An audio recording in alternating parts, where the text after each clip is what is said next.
नमस्कार, जय हिंद। मैं आपके साथ में आपका दोस्त प्रजापति आरबी सिंह। लोकसभा चुनाव 2024 की बिसात बिछ चुकी है और इसमें शतरंज के मोहरे अब चलने शुरू हो गए हैं। नीतीश कुमार ने बिहार में जातिगत जनगणना करने से यह साफ कर दिया है, लेकिन इसका दर्द सीधा ब्राह्मणवादी लोगों को अब होने लगा है। ब्राह्मणवादी लोगों का कहना है कि यदि जातिगत जनगणना होती है, इससे बड़ा नुकसान देश को होगा। लेकिन जब एक ही समाज के जज बनाए जाते हैं, जब एक ही समाज के सचिव बनाए जाते हैं, जब इन 15% लोगों का कब्जा लगातार रहता है भारत की राजनीति पर, जब सत्ता इनके हाथ में रहती है, तब इन्हें कोई फर्क नहीं पड़ता। जब भारत में मंदिरों में सीधा सीधा बोर्ड लगा दिया जाता है कि इस मंदिर में शूद्र का आना मना है, तब इनके पेट में दर्द नहीं होता। अब ब्राह्मण को इस बात का पता लगा है और तमाम शरणवादी लोगों को पता लगा है कि उनकी जनसंख्या मात्र इस देश में 15% है, बिहार में केवल 15% है। यदि यह संख्या बल पता लगा कि हमारी कितनी संख्या है, तो इन्हें ऐसा लगता है कि ये समाज एकजुट होकर के इस देश की व्यवस्था पर काबिज न हो जाए। इस देश में प्रधानमंत्री, राष्ट्रपति, कुम्हार, लोहार, बढ़ई न बन जाए। आपको यह जानकर हैरत होगी कि प्रजापति समाज के अलावा बढ़ई समाज, नाई समाज, कोरी समाज, इन तमाम समाज की संख्या, तेली समाज लगभग ब्राह्मण समाज के बराबर है। इन्हें यदि जोड़ दिया जाए तो यह लगभग 40% है, और 40% यदि एकजुट होकर के एक राज कायम कर सकता है, इस देश की व्यवस्था पर अपना कब्जा कर सकता है। यही डर अब 15% लोगों को सताने लगा है। यही कारण है कि आजकल इस देश में जातिगत जनगणना के खिलाफ लोगों ने जहर उगलना शुरू कर दिया है। ऐसे में पिछड़े वर्ग के लोगों को बहकावे में नहीं आना चाहिए। जो लोग जातिगत जनगणना के खिलाफ खड़े हैं, जो लोग जातिगत जनगणना नहीं कराना चाहते, इसका मतलब है वो आपको आपकी ताकत का एहसास कराना नहीं चाहते। वे आपको सदा गुलाम बनाकर रखना चाहते हैं। आपको पता है, प्रजापति का मतलब तमाम शिल्पकार है। तमाम शिल्पकार प्रजापति या फिर उसमें नाई या तेली या कश्यप, ये तमाम जातियां प्रजापति ही जैसी जातियां हैं, और इन जातियों को आगे यदि बढ़ना है तो इन्हें अपनी संख्या का भी पता होना चाहिए। ऐसे ही बिहार में पता लगा कि ब्राह्मण की संख्या मात्र 3% है, ठाकुर की, राजपूत की संख्या मात्र 3% है, कुल सवर्ण 15% है, पूरे भारत में 15% है। यदि यह जनगणना हुई तो इससे होगा, सबसे बड़ी बात यह होगी कि हमें पता लग जाएगा कि हमारी विधानसभा में कहाँ ज़्यादा जनसंख्या है। हमें पता लग जाएगा कि हम कौन सी लोकसभा में हैं। यदि वास्तव में यह चाहते हैं कि यह देश संविधान के अनुसार चलना चाहिए, यहाँ पर वास्तव में जातिगत जनगणना नहीं होनी चाहिए, तो फिर जाट बहुल्य क्षेत्र में एक प्रजापति को क्यों नहीं टिकट दिया जाता?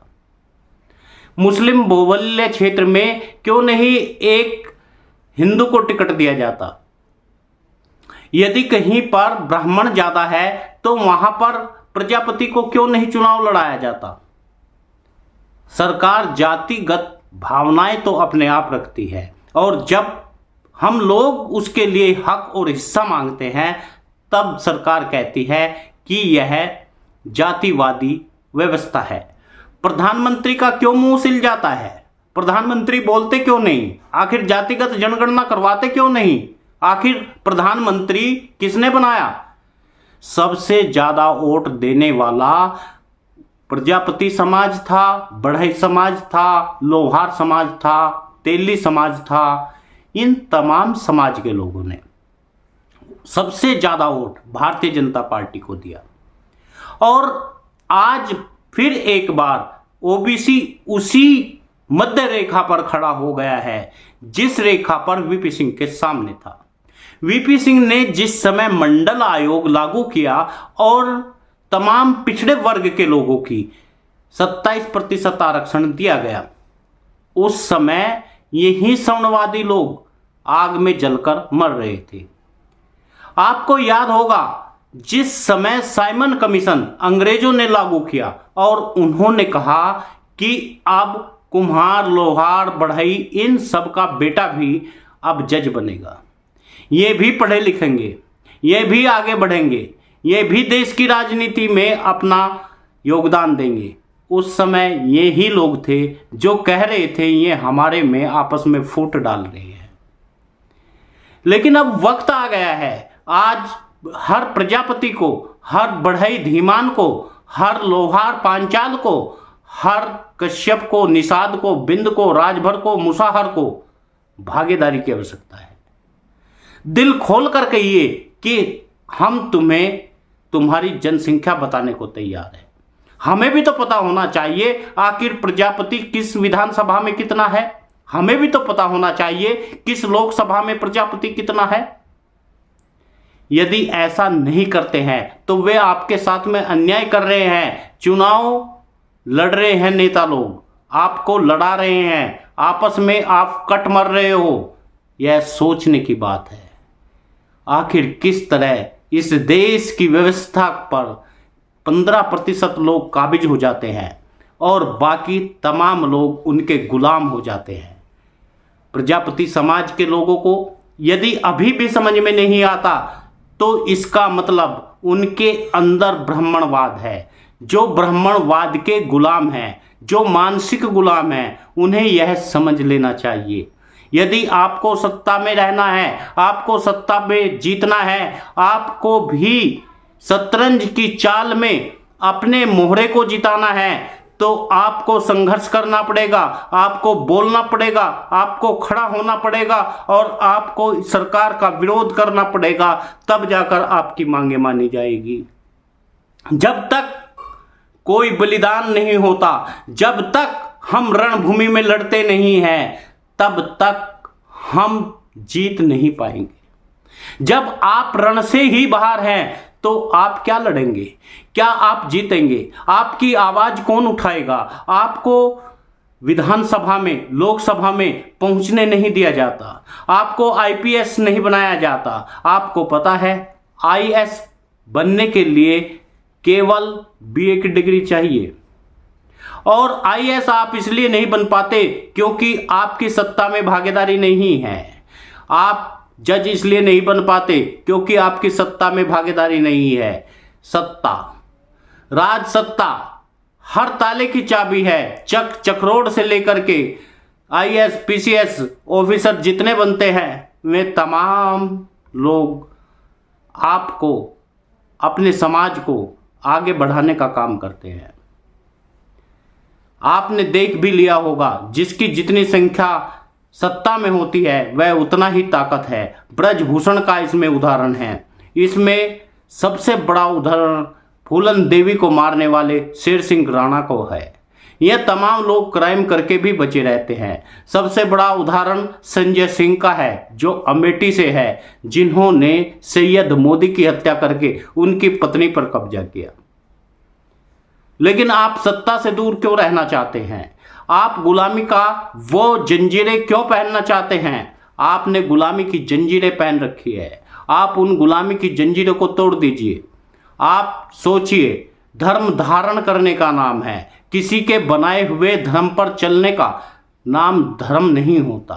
आपको कुछ भी कह दिया जाए, आपको कैसे भी बहका दिया जाए, किसी कथा में भी आपको कुछ भी पढ़ा दिया जाए, आप मान लेते हैं। इसका मतलब आप अशिक्षित हैं, आप पढ़े लिखे नहीं हैं। यदि आप पढ़े लिखे होते, यदि आप समझदार होते, आप में सोचने की ताकत होती तो आप सोच सकते थे, लेकिन आप में सोचने की जरा भी ताकत नहीं है।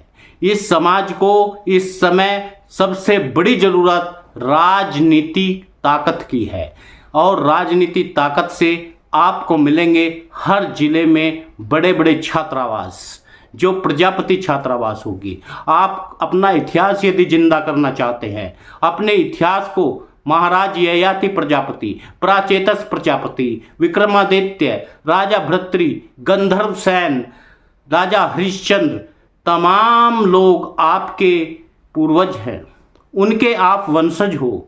यदि आप वास्तव में क्षत्रिय है, क्षत्रिय का आपको शायद अर्थ का पता नहीं।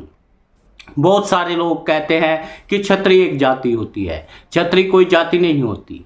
क्षत्रिय होती है जिसके पास में शस्त्र होता है, जो शस्त्र चलाना जानते हैं, वह चाहे द्रांति हो, वह चाहे कोई औजार हो, वह चाहे शिल्पकार से बनाने वाला चक्र हो। भगवान कृष्ण भी चक्र चलाते थे, एक कुम्हार भी चक्र चलाता है, उसके पास भी हथियार है, वह उन हथियारों का इस्तेमाल अपने काम के लिए करता है। एक लोहार क्षत्रिय है, एक बढ़ई क्षत्रिय है, एक कश्यप क्षत्रिय है। ये तमाम लोग जो अपने पास शस्त्र रखते हैं, अपने पास ऐसी मशीन रखते हैं जो इस दुनिया का जन कल्याण के काम में आते हैं।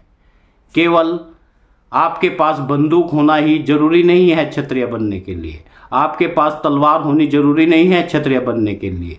आपको क्षत्रिय बनने के लिए आपके पास यदि हथियार है, आप उन औजारों से कोई जन कल्याण के लिए कार्य कर रहे हैं, तो आप सच्चे क्षत्रिय हैं। और यदि आप क्षत्रिय हैं तो रणभूमि में लड़िए, उठिए, खड़े होइए और 2024 के चुनाव की तैयारी करिए। 2024 में चुनाव लड़कर के इस समाज के नाम को रोशन करिए और आगे बढ़ाने का काम करिए। हार गए तो क्या हुआ, नाम तो होगा। आप एक शादी में लाख, 2 लाख, 4 लाख का धन खर्च कर देते हैं, एक कथा में, एक भंडारे में बड़ा पैसा खर्च कर देते हैं, लेकिन निर्दलीय चुनाव लड़ने के लिए मात्र आपके 2 से 4 लाख रुपए लग सकते हैं, लेकिन आपका नाम इस समाज में होगा, इस देश में होगा और आने वाले समय में आपको ये राजनीतिक दल जानने लगेंगे। सभी साथियों से निवेदन है, आप वीडियो को शेयर जरूर करिएगा। न्यूज़ चैनल यदि आपने सब्सक्राइब नहीं किया तो कर लीजिए।